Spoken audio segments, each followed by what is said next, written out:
The Pacific burns in silence. Flames lick at hospital tents while smoke rises from islands whose names most Americans will never learn to pronounce. In the charred remains of field hospitals and bombed-out medical stations, we find faces the history books forgot, women who wore the uniform of the enemy, yet carried stethoscopes instead of rifles. These were not the soldiers who stormed Pearl Harbor or marched through Manila. They were nurses, clerks, radio operators, and medical auxiliaries, Japanese women who found themselves swept into a war machine they never commanded. Their crime was geography and circumstance. Their fate would become something far more complex than victory or defeat. Picture them in those final moments before capture, clutching medical bags, their white uniforms stained with the blood of wounded soldiers from both sides. They had been taught that surrender meant dishonor worse than death itself. Yet here they stood, hands trembling not from fear of bullets, but from the deeper terror of shame, the knowledge that to be taken alive violated everything their culture had drilled into their souls. What they could not know, as American soldiers approached through the jungle undergrowth, was that their captors would challenge every assumption about war, enemy, and humanity itself. These Japanese women expected torture, execution, or worse. What they received instead would shake them to their core and reveal truths about human nature that propaganda had tried to bury. The camera would linger on their faces in that moment of capture, exhausted, terrified, resigned to death. They had served their emperor faithfully, tending to his warriors even as the empire crumbled around them. Now they faced the Americans they had been taught to see as demons incarnate. But the hands that reached for them in surrender would prove gentler than any they had known in Monty, POWs of war. This is their story, a footnote in military reports that became a profound testament to mercy in the darkest of times. It begins not with heroes and villains, but with human beings discovering their shared humanity across an ocean of hatred. December 7, 1941, had poisoned the American soul against anything Japanese. The sneak attack on Pearl Harbor didn't just sink battleships, it shattered the very notion that enemies could possess honor, mercy, or humanity. American propaganda posters painted the Japanese as buck-toothed monsters, subhuman creatures driven by bloodlust and treachery. Remember Pearl Harbor wasn't just a rallying cry, it was permission to hate without reservation. In movie theaters across America, newsreels showed Japanese soldiers committing unspeakable atrocities. The Bataan Death March, the fall of Singapore, the systematic torture of American POWs. Each image burned deeper into the national consciousness, transforming an entire people into a single demonic enemy. Japanese Americans found themselves imprisoned in their own country, guilty of nothing more than their ancestors' birthplace. But hatred flowed both ways across the Pacific. In Japan, women were being indoctrinated with their own terrible mythology. They learned that American soldiers were savage beasts who would rape and murder any Japanese woman they encountered. Death before dishonor wasn't just a slogan, it was a sacred duty. Japanese mothers taught their daughters to carry grenades, not for attack, but for suicide, if capture seemed inevitable. The women who would later become prisoners had absorbed these lessons with devastating thoroughness. Nurses like Nurse Yamamoto, serving with the Imperial Army's Medical Corps in the Philippines, had been shown photographs of alleged American atrocities against captured Japanese personnel. They believed these images as completely as Americans believed their own propaganda. Surrender was not just defeat, it was betrayal of everything sacred. Military training for Japanese women emphasized that Americans viewed them as less than human. They were told that capture meant rape, torture, and humiliation designed to break their spirit before death. Better to die with honor than live in shame. This wasn't mere military doctrine, it was woven into the very fabric of Japanese wartime society. The irony was staggering. On both sides of the Pacific, ordinary people had been taught to see enemies as monsters. American nurses, many of whom had lost brothers and husbands to Japanese bullets, arrived at aid stations carrying the same poisonous assumptions about their enemy's nature. Japanese women, trained to heal rather than harm, clutched their medical supplies with white knuckles, knowing that compassion itself had become a casualty of total war. Yet even as this mutual hatred reached its crescendo, something remarkable was happening in the field hospitals and aid stations scattered across the Pacific Theater. American medical personnel, nurses, doctors, and corpsmen were about to confront their deepest assumptions about the nature of their enemy. The women they were about to capture would arrive expecting death and discover something far more transformative: the stubborn persistence of human decency in the face of manufactured hate. The stage was set for one of war's rarest phenomena, the moment when shared humanity proves stronger than learned hatred. The end came not with fanfare, but with exhaustion. By mid-1944, Japanese positions across the Pacific were crumbling like sandcastles before an inexorable tide. On Saipan, in the Philippines, across countless jungle outposts, the women who had served Japan's medical corps found themselves trapped in a nightmare of their own empire's making. Nurse Keiko Tanaka would later recall the morning her world collapsed. American artillery had been pounding their field hospital for 3 days straight. The wounded kept arriving, young soldiers with their legs shattered, their faces burned, their eyes already empty of hope. She had run out of morphine 2 days earlier. Now she rationed bandages like precious gems, knowing each strip of cloth might mean the difference between life and death. When the American soldiers finally broke through, she was kneeling beside a dying boy who couldn't have been more than 17. His whispered words weren't about the emperor or glory, he just wanted his mother. The sound of American voices outside the tent sent ice through her veins. She had rehearsed this moment 1,000 times, reaching for the grenade she carried for precisely this purpose. But something stopped her hand. Perhaps it was the boy's shallow breathing, or the knowledge that her death would leave him to die alone. When the tent flap opened and American soldiers stepped inside, she remained frozen, not with courage, but with the terrible paralysis of choosing between honor and compassion. Across hundreds of similar scenes, Japanese women faced the same impossible choice.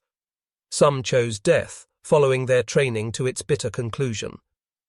But others, nurses, clerks, radio operators, medical auxiliaries, found themselves unable to complete that final act.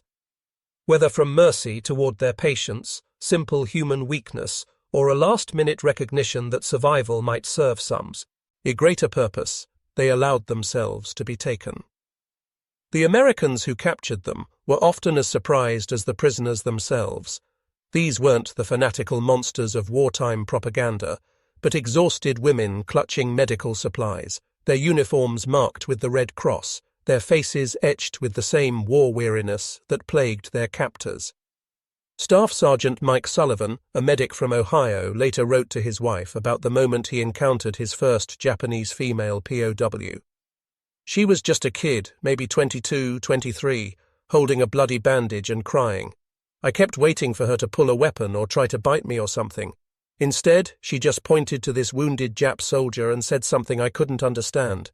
Took me a minute to realize she was asking for help. These moments of capture, repeated across the Pacific Theater, marked the beginning of something unprecedented, a collision between propaganda's manufactured hatred and war's inescapable humanity. Lieutenant Betty Morrison had lost her fiancé at Guadalcanal and her brother somewhere over the Solomon Islands. When she volunteered for duty at the forward aid station on Saipan, she carried her grief like shrapnel in her chest, sharp, buried deep, and radiating pain with every heartbeat. The last thing she expected was to feel sympathy for the enemy.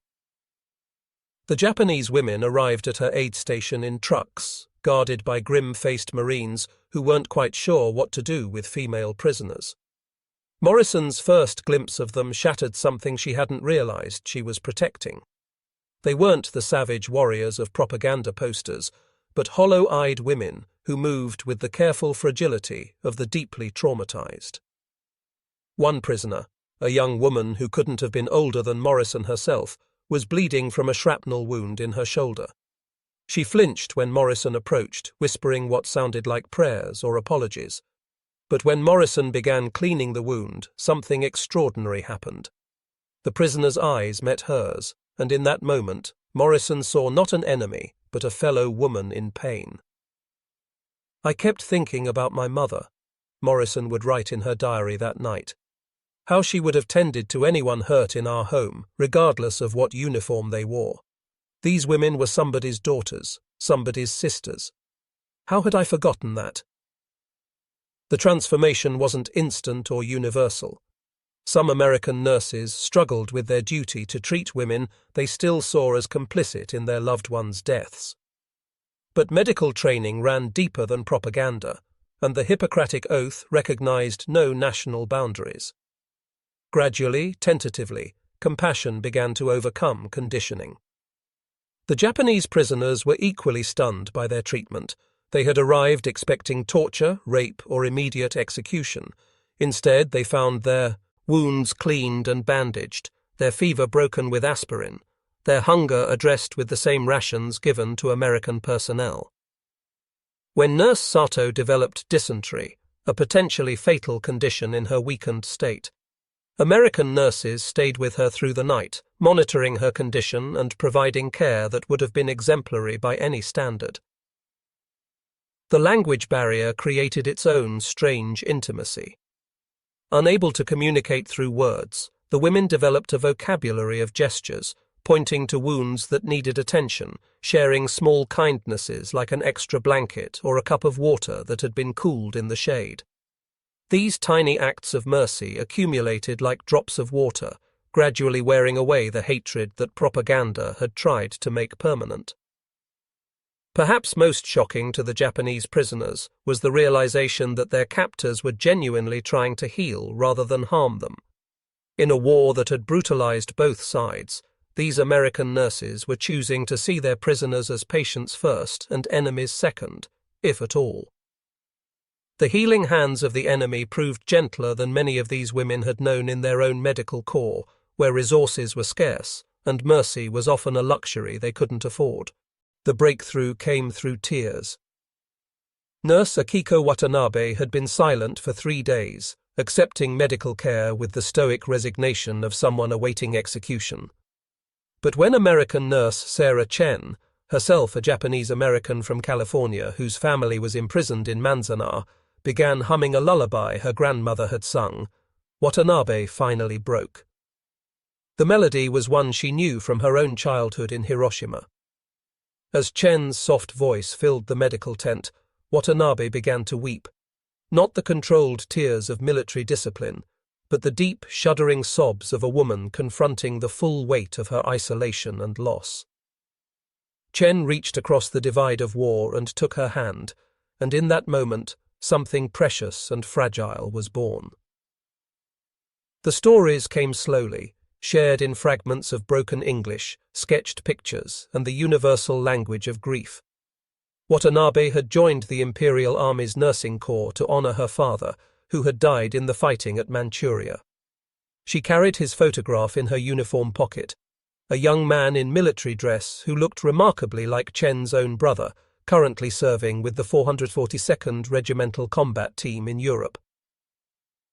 Other connections formed with similar unexpected intimacy. Mary O'Brien from Boston discovered that her Japanese patient, Fumiko Sato, had been studying English literature before the war and could recite passages from Shakespeare that O'Brien herself had memorized in high school. They spent hours exchanging verses, their voices creating a strange harmony across cultures that war had tried to silence. The sharing went both ways. When American nurse Dorothy Williams received news that her husband had been killed in Italy, she found unexpected comfort from Yuki Nakamura, who had lost her own husband in the Philippines campaign.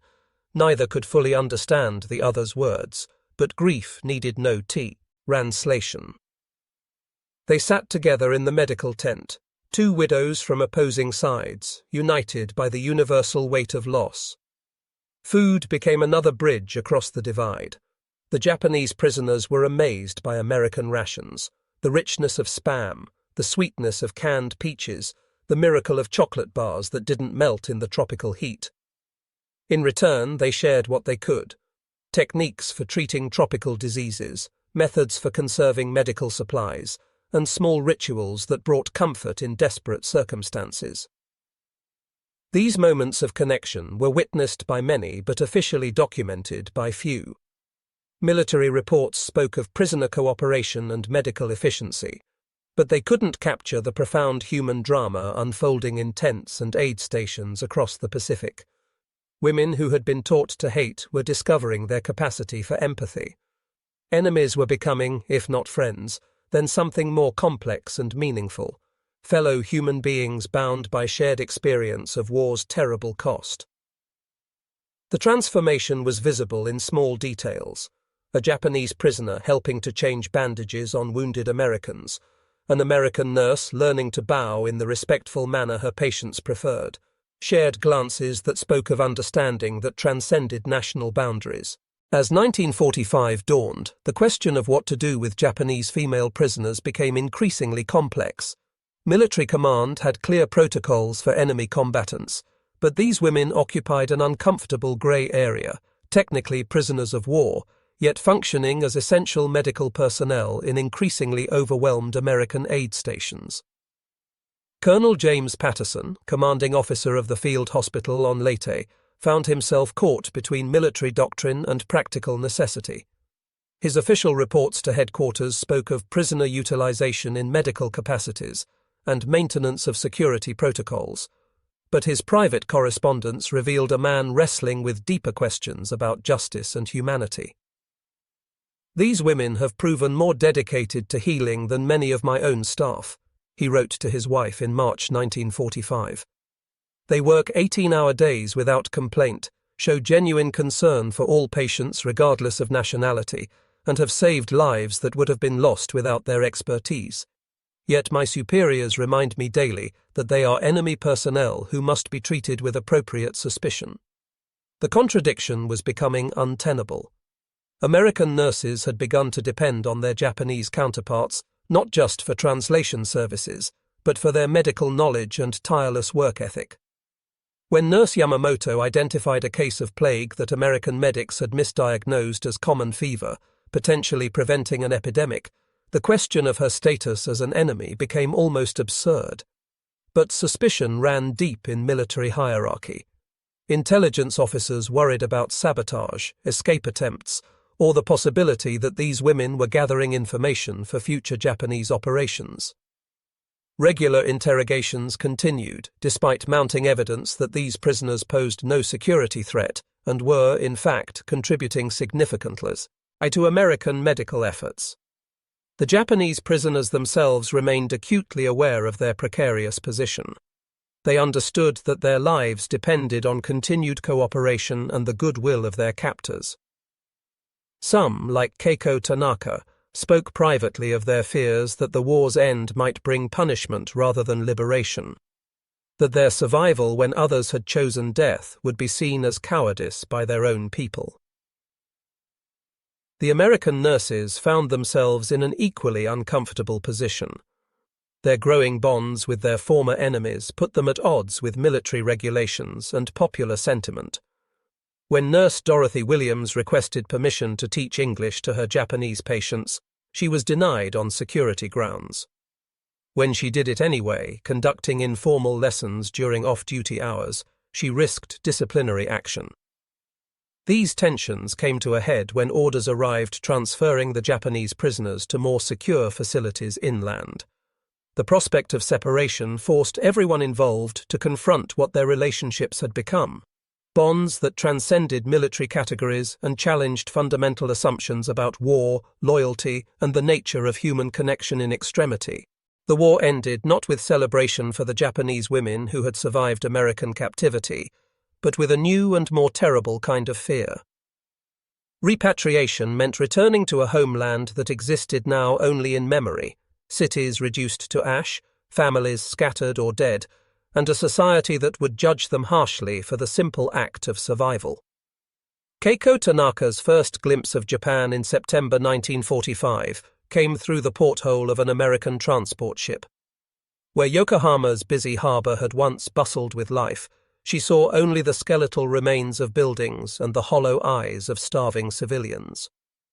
The country she had served with such dedication was unrecognizable, not just physically destroyed, but spiritually broken. The women who returned carried with them a burden heavier than their meager possessions. They had been touched by enemy kindness. In a culture where surrender was synonymous with dishonor, their survival itself was suspect. But worse was the knowledge they carried of American compassion, truths that contradicted everything their society had believed about the demonic nature of their enemies. Fumiko Sato returned to find her family home in Osaka completely destroyed by firebombing. Her parents were dead, her brothers missing, presumed killed in action. When she sought shelter with distant relatives, their first question wasn't about her health or survival, but about why she had allowed herself to be captured alive. Her attempts to explain the medical care she had received were met with suspicious silence. The shame ran deeper than personal judgment. These women had witnessed American abundance, medical supplies that seemed limitless, food rations more generous than what Japanese civilians had seen in years, technology that revealed the vast gulf between American and Japanese war production capabilities. They knew truths about Japan's inevitable defeat that, as their government had hidden from its people until the very end. Some chose silence, burying their experiences so deep that families never learned of their captivity. Others found themselves unable to contain the truth, that enemies could choose mercy, that war need not destroy every vestige of human decency, that healing could occur even across the deepest divides. Yuki Nakamura, widowed early in the war and now returning to nothing, carried with her a letter from American nurse Dorothy Williams, words of friendship and respect that she treasured but dared not share. In the ruins of post-war Japan, such evidence of connection with former enemies was dangerous cargo indeed. Yet these women carried something else, the memory of hands that had healed rather than harmed, voices that had offered comfort rather than condemnation. Decades passed before any of these women felt safe enough to speak. In the 1980s, as Japan's economic miracle transformed it from conquered enemy to valued ally, some survivors finally broke their silence. Their testimonies arrived like messages from another world, accounts of mercy, so at odds with accepted narratives that many dismissed them as misremembering or wishful thinking. Keiko Tanaka, now in her 70s, spoke hesitantly to a reporter from the Asahi Shimbun in 1983. Her voice trembled as she described the American nurses who had saved her life, not just medically but spiritually. "They taught me that enemies could choose to heal rather than harm," she said. "That lesson sustained me through all the dark years that followed." The interviewer pressed her about the details, clearly skeptical that American forces could have shown such consideration to Japanese prisoners. But Tanaka's memories were precise. The names of nurses who had cared for her, the layout of the medical tents, the specific medicines that had been administered, the small kindnesses that had accumulated into profound transformation. Other survivors began to emerge, their stories remarkably consistent despite decades of separation. They spoke of American medical personnel who had risked disciplinary action to provide extra care, who had learned basic Japanese phrases to offer comfort, who had treated their wounds with the same dedication they showed to American casualties. These testimonies challenged comfortable assumptions on both sides of the Pacific. American veterans' organizations were often reluctant to acknowledge that their enemies had been shown such mercy. It complicated narratives of justified vengeance and righteous victory. Japanese society, still processing its wartime guilt and trauma, struggled to integrate stories that portrayed Americans as compassionate rather than conquering. But the memories persisted, preserved in the testimonies of women who had experienced something unprecedented, the triumph of medical ethics over military hatred, the victory of individual conscience over collective rage. In an age when warfare seems increasingly mechanized and dehumanized, The story of these Japanese prisoners and their American caregivers offers something precious. Proof that individual conscience can triumph over institutional hatred, that medical ethics can transcend national boundaries, that healing can occur even in war's darkest moments. The Geneva Conventions, formalized in 1949, would codify many of the principles these nurses practiced instinctively: the obligation to treat all wounded with equal care, the protection of medical personnel regardless of nationality, the fundamental recognition that humanity persists even in the midst of total war. But these legal frameworks only formalized what these women had discovered through lived experience, that mercy, once offered, transforms both giver and receiver. The lessons extend far beyond military medicine. In our current era of polarization and manufactured hatred, these testimonies remind us that propaganda's power to dehumanize has limits. Face-to-face encounters with supposed enemies often reveal the stubborn persistence of shared humanity.